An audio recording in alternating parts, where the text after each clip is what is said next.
ఈ program Joyce Meyer ministries partners మరియు friends ద్వారా స్పాన్సర్ చేయబడింది.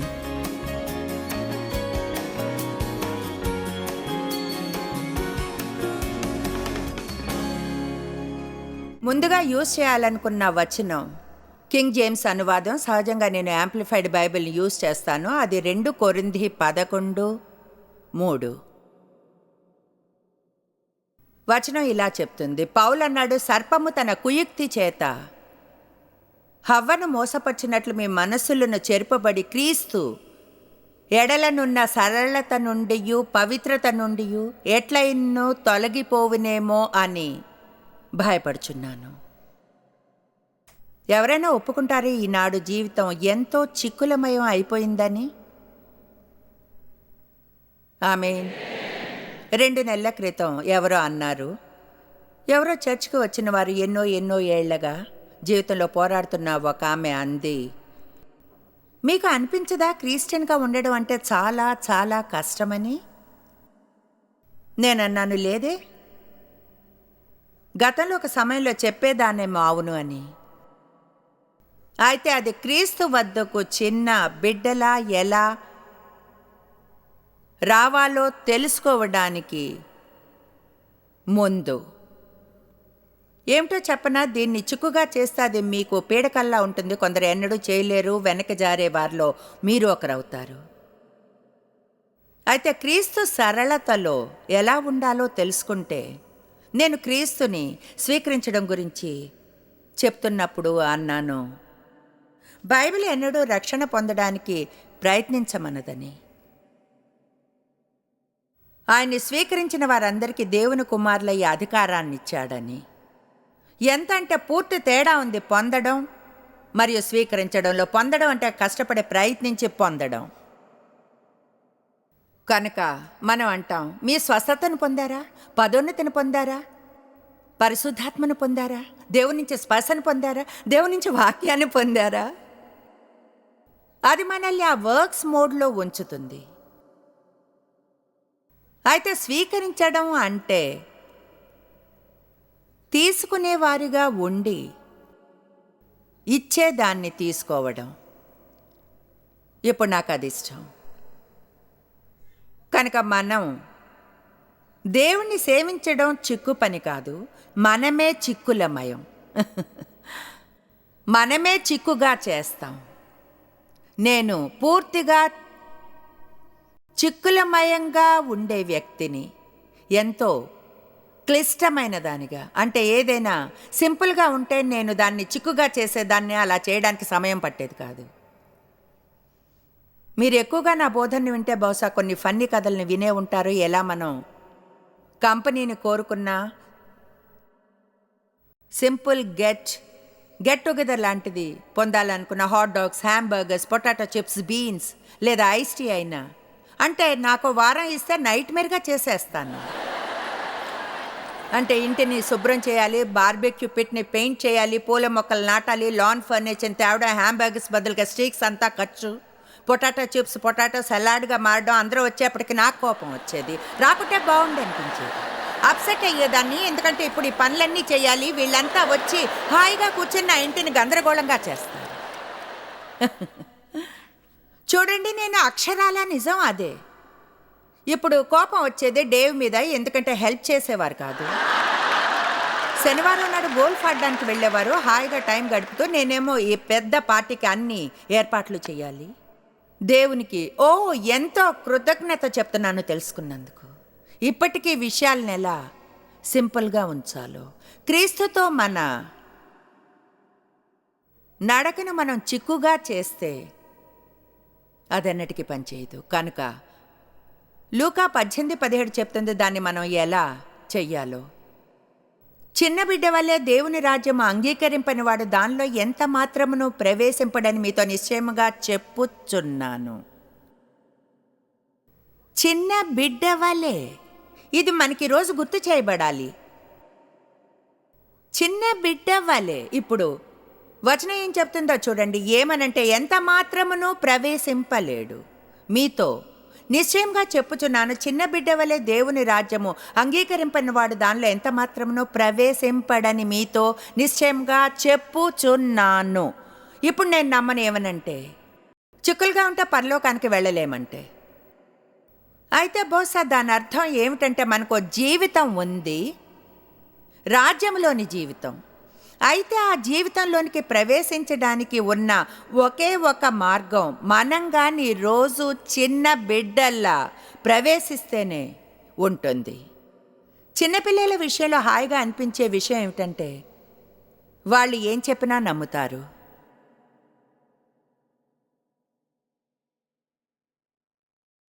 మీరు ఏం చెబితే వాళ్ళు అది నమ్ముతారు. కనుక క్రైస్తవ జీవితంలోని సరళత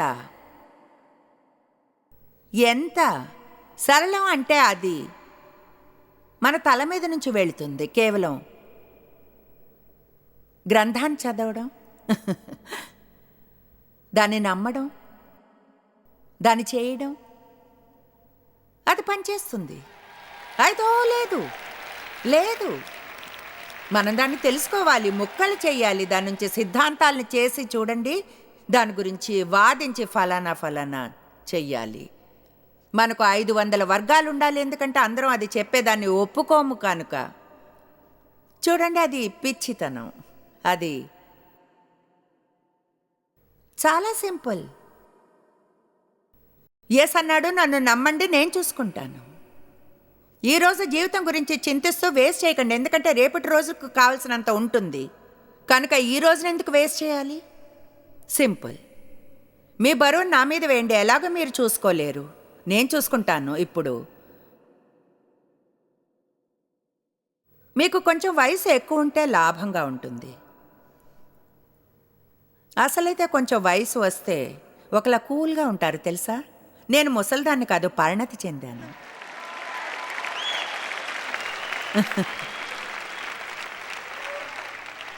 మనం పాత పదాన్ని వాడకుండా ఉండాలని ట్రై చేస్తున్నాం. అయితే కొన్ని నిజంగా ఎంతో కూల్గా ఉండే విషయాలు జరుగుతాయి. ఎందుకంటే ఎంత ఎక్కువ కాలం బ్రతికితే అంత అనుభవం వస్తుంది. ఎలా అంటే, ఇప్పుడు నాకు బాగా తెలుసు ఏమనంటే, చింతించడం వలన నిజంగా ఎలాంటి మేలు జరగదని. ఎందుకంటే అది ఏ ఒక్కటినే మార్చలేదు. అది చేసేదంతా కడుపు నొప్పి తెప్పించడం, తలనొప్పి, వీపు నొప్పి, బాగా నిద్రపోకుండా చేయడం, దేన్ని పరిష్కరించదు, దేన్ని మార్చదు, దేవుని కదిలించలేదు, సమస్యను పరిష్కరించలేదు, తల మీద ఎక్కువ వెంట్రుకలను పెంచలేదు, పొడవుగా అయ్యేలా చేయలేదు. ప్రజలకు చింతించవద్దని బోధించే ప్రయత్నంలో చివరికి ఏ నిర్ణయానికి వస్తానంటే వాళ్ళకి చెప్పగలను. అయితే చాలామంది దాంతో విసిగిపోయేంత వరకు చేస్తూనే ఉంటారు. నిజంగా కొన్నిసార్లు మన జవాబులు కేవలం బుద్ధి లేని పర్వతం చుట్టూ తిరుగుతూ ఉండడమే. కళ్ళు తిరిగి చివరికి ఇలా అనేంతవరకు ఇలా ఇకపై ఏమాత్రం జీవించలేను. హల్లెలూయా. వివాహంలో మీరు చేయగల ఒకే ఒక మేలు, ఎందుకంటే మీరు మీకు పూర్తి వ్యతిరేకంగా ఉన్న వారిని పెళ్లి చేసుకున్నందున. బహుశా దేవునికి అది విచిత్రంగా ఉంటుంది, అవునా?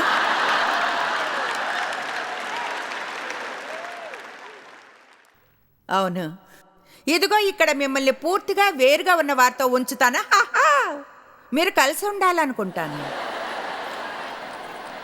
నాకు ఆ వచనం ఇష్టం. ఒకడు తన తల్లిని తండ్రిని వదిలి భార్యను హత్తుకొనును, అప్పుడు ఇద్దరు ఏక శరీరులవుదురు. అదే ఎంతో కూల్గా అనిపిస్తుంది. అయితే ఆ అవడం అనేదే సమస్య. అది ఎలా అంటే, అది చేయడానికి ఏళ్ళు పడుతుంది. అయితే ఏమిటో తెలుసా, ఎవరినైనా మార్చడానికి మీరెంతో ప్రయత్నం చేసినా అది పని చేయదు. చివరికి మీరు దాన్ని వదిలేస్తారు. ఆశ్చర్యంగా ఉంటుంది. మీరు వదిలి ఇలా అన్నప్పుడు ఏమనో తెలుసా, వాళ్ళు అలానే ఉంటారు, అలానే ఇకపైన ఉంటారు. దేవునికి స్తుతులు, దాని నుంచి నేను ఇక ఎలాంటి పెద్ద డీలు చేయను, ఎందుకంటే నాకే సమస్యలు ఉన్నాయి. నేను దేవుళ్ళు సంతోషంగా ఉంటాను. మీకు చెప్తున్నానంతే, మీలా లేని వారితో మీకు పెళ్ళై ఉంటే, మీకు 3-4 పిల్లలు ఉంటే, వాళ్ళు మీలా లేకుంటే వదిలేయండి. కుమ్మరి చక్రం మీద నుంచి అందరినీ తీసివేయండి. మీరు కుమ్మరి కారు. సంతోషంగా ఉండే క్యాంపర్లా ఉండండి. ఎవరినైనా మార్చాలనుకుంటే మిమ్మల్ని మార్చడానికి దేవునితో కలవండి. కమాన్, దేవునికి స్తుతులు చెప్పండి.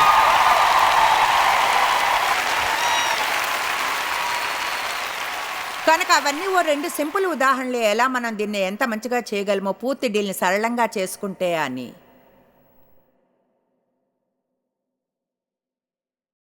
క్రైస్తత్వం కఠినంగా ఉండకూడదు. అది ఎన్నడూ సరైన అప్రోచ్ కాకూడదు. దేవుని వాక్యాన్ని మీరు నమ్మాలి.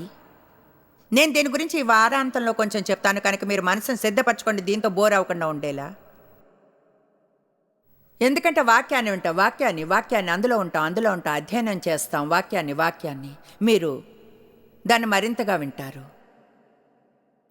ఎందుకంటే మనకి ఇలా జరుగుతుంది, కొన్నిసార్లు దేన్నో ఎంతగా వింటామంటే దానిపై ఇక అసలు గమనమే ఉంచాం.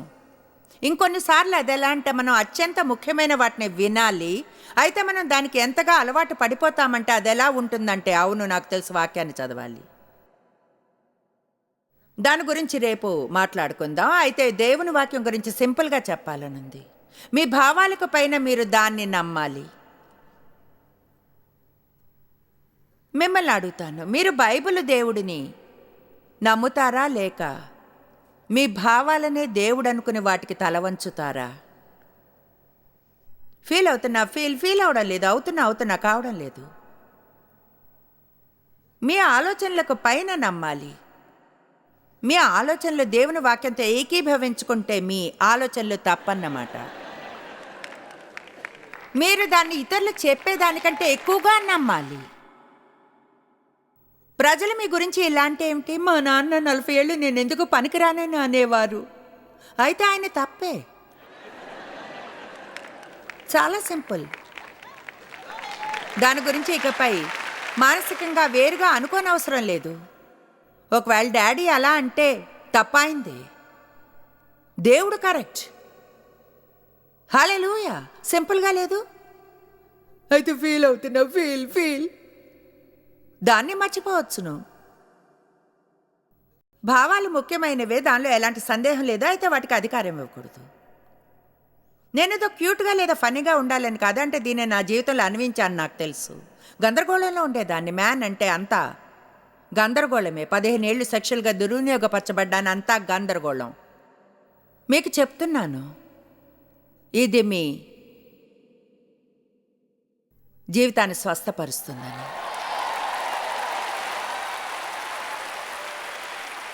మీ జీవితాన్ని ఇది స్వస్థపరుస్తుంది.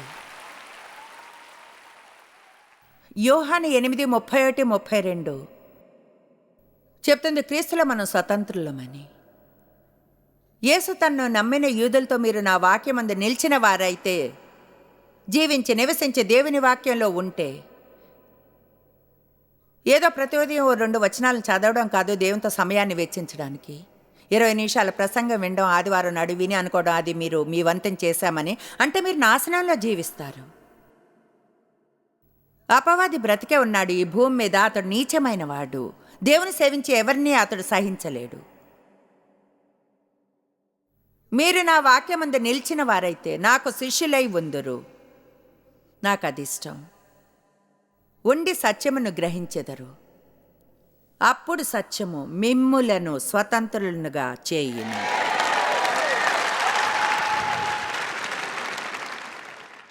అంతకంటే మెరుగైందేమీ ఉండదు. 36వ వచనం, కనుక కుమారుడు మిమ్మల్ని స్వతంత్రులుగా చేసిన ఎడల మీరు నిజముగా స్వతంత్రులై ఉందరు. మీరు అనవచ్చు, అది నిజమే, స్వతంత్రాలను వింటూ ఉన్నాను, అయితే నా జీవితంలో ఈ బంధకాలన్నీ ఉన్నాయి. అయితే తెలుసా ఏమిటో, అది ఎందుకు అనవచ్చు, అదంత సింపుల్ కాదని. అది సింపులే. నేను కౌన్సిలింగ్కి వ్యతిరేకని కాదు. ఒకవేళ అవసరమైతే అయితే చెప్తున్నాను, ఎవరైనా జీవితం అంతా బాగుపడడంలోనే గడపడం చూస్తే నాకు అసహ్యం. మీరు అలా చేయక్కర్లేదు. మీరు విడుదల కాగలరు. విడుదల కొంచెం కౌన్సిలింగ్ తీసుకోండి, ఒకవేళ అదే అవసరమైతే. అయితే దాన్ని పొంది ముందుకెళ్ళి కౌన్సిలర్గా మారండి. జీవితం అంతా పీడితుల్లానే ఉండకండి. కేవలం మీరు ప్రార్థన అవసరమైతే పొందండి, అయితే ఎల్లప్పుడూ ప్రార్థనా లైన్లో ఉండకండి. కొన్ని ప్రార్థనా లైన్లు పెట్టుకోండి, ఎవరికోసమైనా ప్రార్థించండి. పీడిత మనస్తత్వాన్ని వదిలించుకోండి, వాక్యాన్ని నమ్మండి, వెనుకున్న వాటిని వదిలిపెట్టి ముందున్న మంచి వాటికై దూసుకుని వెళ్ళండి. క్షమించబడ్డారు, క్రీస్తులో నూతన సృష్టి. నేను అలా ఫీల్ కావడం లేదు. నేను అలా చెప్పినప్పుడు ఎవరైనా ఎలా ఫీల్ అవుతారో దాని గురించి వెక్కిరించడం లేదు, చిత్రాన్ని చూపిస్తున్నాను. నిజంగా ఎంత బుద్ధిహీనతో జీవితమంతా భావాలను నమ్ముతూ గడపడం అంటే అవి ఎంత నమ్మకం లేనివో, మూర్ఖమైనవో, చంచలమైనవో, దాదాపు పిచ్చివో. మీరు 1000 విధాలుగా ఫీల్ అవ్వచ్చు 30 రోజుల్లో ఒకే విషయం గురించి. ఈ సిటీలో వేల మంది ప్రజలున్నారు. ఈ మీటింగ్ మొదలవడానికి 1 గంట ముందు వరకు ఇక్కడికి రావాలనుకున్న వారు, అయితే నాకు వెళ్ళాలని లేదు. వారి కోసం దేవుడు ఏదో అద్భుతమైనది ఇవ్వాలనుకున్నాడు. బహుశా వాళ్ళు సణుగుతూ గొణుగుతూ ఫిర్యాదులు చేసేవారేమో తమ జీవితంలోని విషయాల గురించి. వాళ్ళు అంటారు జవాబుల కోసం వెతుకుతున్నారని, అయితే వాళ్ళకి రావాలనిపించలేదు, ఫీల్ కాలేదు. వాళ్ళు అన్నమాటను నిలబెట్టుకోరు, కమిట్మెంట్స్ని ఉంచుకోరు. వాళ్ళు సైన్ చేసి కనిపించవలసిన సమయానికి కనిపించరు. వాళ్ళకి అలా అనిపించదు. నాకు ఈ వారాంతంలో రావాలనిపించలేదు, ఇంటి వద్ద వీపు మీద ఐస్ బ్యాగ్ పెట్టుకుని ఉండాలనిపించింది. అయితే తెలుసా, మీరు మీ మాట పురుషుడు లేదా స్త్రీ అయ్యారు, దేవుడు మిమ్మల్ని ఎలా బ్లెస్ చేస్తాడో చూస్తారు. ఆమేన్. ఫీల్ అయినట్లుగా జీవించలేరు. స్వతంత్రులైతే క్రీస్తులో స్వతంత్రులు అని అన్నప్పుడు దేని నుంచి దేనికోసం స్వతంత్రులు? విషయాల నుంచి విడుదల కాలేరు, విషయాలు చేయడానికి అవుతారు. ఆమేన్. అడుగు బయటకు వేసి ఏదైనా కొత్త చేయడానికి అవుతారు. కొంచెం తప్పైనా కూడా పట్టించుకోని అవసరం లేదు. మీరు అనవచ్చు, ఏమిటి? మీ హృదయం మంచిగా ఉంటే ఏదైనా ప్రయత్నించడానికి దేవుడు నడిపిస్తున్నాడని నమ్మితే అడుగు వేసి ట్రై చేయండి, తప్పని తెలుసుకుంటారు. క్రీస్తులో ఎవరో తెలిస్తే తేడా ఉండదు, ఎందుకంటే అది మీ ఎవరన్నా దాన్ని మార్చదు. దానికి మీరేం చేస్తారో దాంతోనే సంబంధం ఉంది. మనం కేవలం ఏం చెప్తున్నాను, వెస్ట్రన్ కల్చర్లో మనం ఎలా అంటే చేసే దాని గురించి పిచ్చిగా ఉంటాం. ఈ చిన్న అపవాది రోజంతా భుజాల మీద కూర్చుంటాడు. ఏం చేస్తావు ఇప్పుడు? ఏం చేస్తావు? ఏం చేస్తావు? ఏం చేస్తావు? ఏం చేస్తావు? కనుక క్రీస్తులో మీరు విడుదలైన వాటిల్లో ఒకటి ప్రజల్ని ప్రీతిపరచడం. కమాన్, అది దానికంటే మెరుగైంది.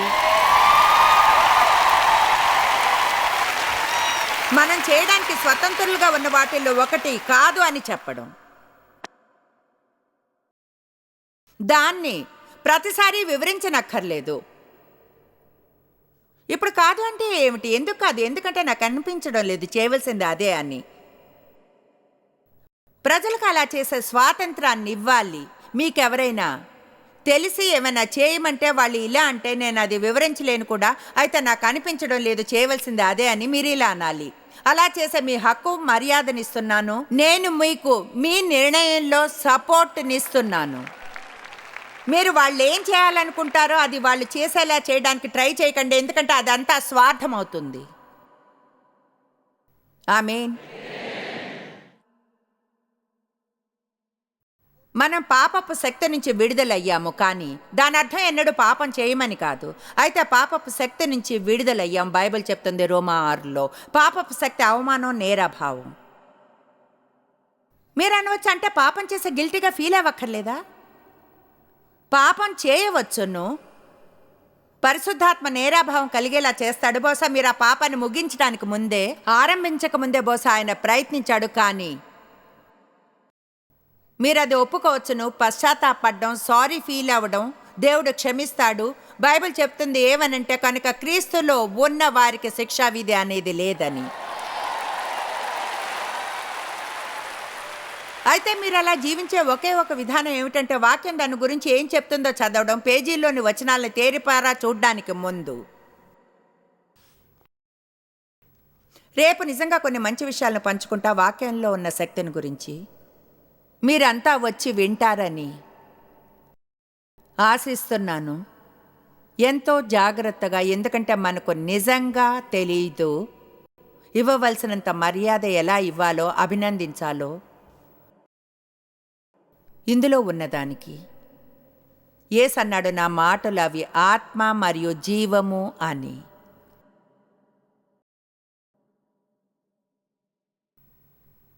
మీరు మనిషి భయం నుంచి స్వతంత్రులు. వారి తిరస్కారం నుంచి, వారి తీర్పుల నుంచి, విమర్శ నుంచి, తప్పుగా అర్థం చేసుకునే వాటి నుంచి. నేనేం చెప్తున్నాను? మీరు నేను చేసేలాంటిది ఏదైనా చేస్తున్నప్పుడు, ఇది కానక్కర్లేదు, అది ఎన్నో కావచ్చు, ఏదైనా చేసేప్పుడు అందరూ చేసేదానికి పూర్తిగా ఉన్నది వాళ్లకు మీరు అర్థం కారు. చూడండి, నేను సాధారణ స్త్రీని కాదు, అయితే దాని అర్థం ఏమాత్రం ఇది కాదు. చూసారా, డేవ్ చెయ్యి పైకెత్తారు. అవును, మీరు మామూలు మనిషి కారు, లేకుంటే నన్ను పెళ్లి చేసుకుని ఇలా ఉండరు. రెగ్యులర్ స్త్రీ అంటే ఏమిటి? దాని అర్థం అపవాది. ఏళ్ల క్రితం నన్ను దాంతో విసిగించాడు, నువ్వు మామూలుగా ఉండవు కనుక ఒక ఏడాది సమయం వెచ్చించి అలా ఉండడానికి ట్రై చేసి నా భర్త బట్టలు కుట్టాను, ఏదో తోట వేయాలనుకున్నా. ఓ మై గాష్, అసంతోషంగా ఉండేదాను, ఓ ఎంతో దుఃఖంలో. కుట్టే మిషన్ అంటే నాకు అసహ్యం, తోట అంటే అసహ్యం, టమాటాలంటే అసహ్యం.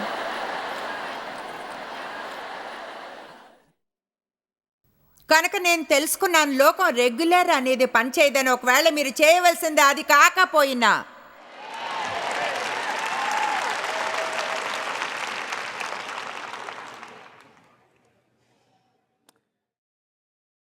జీవితాన్ని ఆనందించడానికి స్వతంత్రులు, దేవుడిని ఆనందించడానికి, మిమ్మల్ని మీరు ఆనందించడానికి. ఓ మై గాష్, లోకం తామంటే తమకు నచ్చిన ప్రజలతో నిండి ఉంది. ఈరోజు గ్రిప్ తెచ్చుకుని మీతో మీరు శాంతంగా ఉండండి. మీ నుంచి మీరెన్నడూ దూరం కాలేరు. మీరెక్కడికి వెళితే అక్కడ ఉంటారు. కనుక మిమ్మల్ని మీరు ఇష్టపడాలని నిర్ణయించుకోవాలి. అది నిజం కాదా? రాత్రి ఇంటికి వెళ్ళినప్పుడు మీరు ఉంటారు అక్కడ.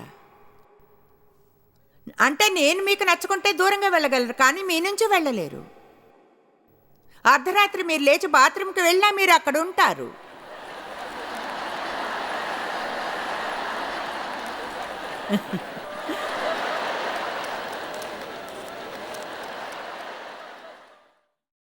మిమ్మల్ని మీరు ఇష్టపడడం ఎంత అద్భుతంగా ఉంటుంది. మిమ్మల్ని అభినందించుకోవడం, మిమ్మల్ని ప్రేమించుకోవడం అయితే స్వార్థంతో, స్వయం పరత్వంతో కాదు, సమతుల్యంగా. స్వయం అసహ్యం మరియు స్వయం తిరస్కారం, స్వయం సందేహం నుంచి స్వతంత్రులయ్యారు.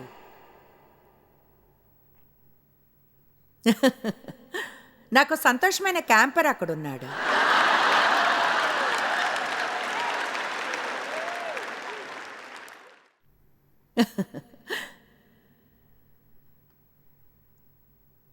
కొంతకాలంగా నవ్వే ఆత్మ నాకు లేకుంది. ఒకటి ఉంటే ఆక్షేపం లేదు. బాగా నవ్వడానికి నేను రెడీ. దాని గురించి ఆలోచించండి. ఎంత విషాదకరంగా దేవుని బిడ్డగా మన హక్కులు, అవకాశాలకు క్రింద జీవిస్తున్నామో. ఈ గ్రంథంలో ఏమైనా ఉందా మీకు చెప్పేది మిమ్మల్ని ఇష్టపడవద్దని, లేదా మీకు వ్యతిరేకంగా ఉండమనేది, లేదా అసహించుకోమని, లేదా మీలోని ఏ భాగాన్నైనా అయిష్టపడమని? బైబిల్ చెప్తుంది, దేవుడు ఆయన స్వహస్తాలతో మనల్ని మన తల్లి గర్భంలో రూపొందించాడని. రహస్యమయంగా, ఆశ్చర్యంగా. అండ్ బాయ్, రాజు దావీదు, అతనికి ధైర్యం ఉంది. దేవుడు అతన్ని దేనికోసం సృష్టించాడో దాని గురించి మాట్లాడాడు. తర్వాత అన్నాడు, నీ కార్యముల ఆశ్చర్యకరములో దేవాది నా ప్రాణానికి బాగా తెలుసు. అంటే ఏదేమైనా తర్వాత అన్నాడు, చెప్పాలంటే నేను ఒక అద్భుతమైన వాణ్ణి. ఆమేన్. నేను పుల్పిట్ మీద నిల్చుని నేనంటే నాకు ఇష్టం అని చెప్పినందుకు న్యూస్ పేపర్స్లో నన్ను సిలువ వేశారు. మేయర్కి తనంటే ఇష్టమట అన్న ఆర్టికల్తో. అవును, మేయర్ అంటుంది తనంటే తనకి ఇష్టమట. అయితే వాళ్ళు అనుకుని ఉంటారు, నేను కానీ ఇలా అనుంటే బాగుండేదని, నన్ను నేను అసహించుకుని అలక్ష్యం చేస్తాను అని. అలా అనేదాన్ని ఒకవేళ నన్ను నాలో చూసుకుంటే అయితే నన్ను నేను నాలో చూసుకోవడం లేదు. ఎందుకంటే ఇప్పుడు నేను నాలో లేను, నేను క్రీస్తులో ఉన్నాను, ఆయన నాలో ఉన్నాడు. క్రీస్తుని రక్షకునిగా స్వీకరిస్తే ఆయన అనుసరించాలనే నిర్ణయం తీసుకుంటాం. అంటే మన స్వాతంత్రం కొనబడి వెల చెల్లించబడింది ఆయనలో.